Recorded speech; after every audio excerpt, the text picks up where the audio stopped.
The last show. The circus tent stood on the outskirts of town, bathed in the pale glow of a harvest moon.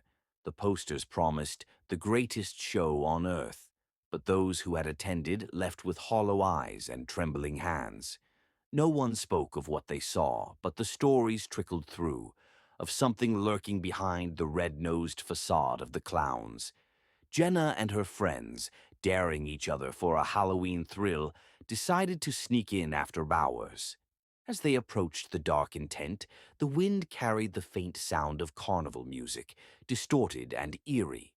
Inside, the air was thick with decay.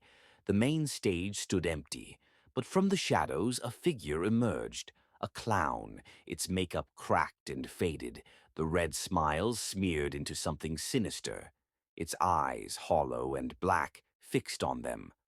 "Welcome," it whispered, though its mouth never moved. The voice seemed to come from all around, echoing like a scream caught in the wind. "You're just in time for the show." Jenna's heart raced as the clown took a step forward, its oversized shoes dragging across the dirt floor. Behind it, more clowns appeared, each more grotesque than the last. One had a missing eye replaced by a button. Another's face was smeared with blood, a crimson tear trailing down its cheek.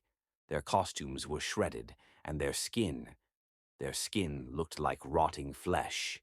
Suddenly, the lights above flickered to life, casting the tent in a sickly yellow glow. The clowns surrounded them, laughing, a harsh, mechanical sound. Jenna's friends screamed, but the sound was swallowed by the oppressive silence that followed. The first clown lunged, its teeth sharp and yellow beneath the painted smile.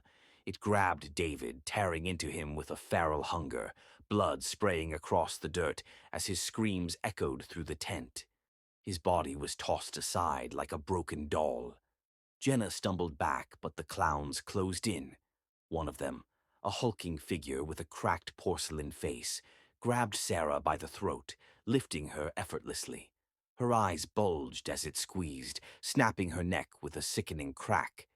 The clown dropped her limp body and turned its dead eyes toward Jenna. She ran, tripping over her own feet, desperate to escape. But the tent was endless, the exit always just out of reach. The music grew louder, faster, as the clowns chased her, their laughter twisting into a maniacal cacophony. One grabbed her ankle, pulling her down. She kicked and screamed, but they swarmed her, their cold hands tearing at her skin, their sharp teeth sinking into her flesh. In her last moments, Jenna looked up and saw the first clown standing over her, its hollow eyes gleaming. "The show must go on," it whispered, as everything faded black. The next morning the tent was gone, as if it had never been there. All that remained was the faint echo of carnival music drifting through the wind.